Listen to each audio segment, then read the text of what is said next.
Hi friends, this video shows how to block ads using ad blockers. Let me open this Samsung Internet. Tap on this Samsung Internet app icon. Let me refresh this page. Here you can see one ad. Let me refresh. See, again it loading that ad here. See, I will show you how we can block these ads. Tap on these three lines over here. Go to ad blockers. Here you can see list of ad blockers. From this list we can install one ad blocker add-on. Here I already installed one add-on, ad block for Samsung Internet. Let me enable this add-on. Tap here. Done. Then go back to web page.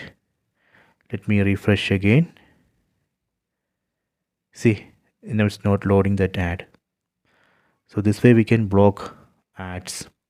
So you can try this. I hope you have enjoyed this video. Please subscribe this channel. Please like and share the video.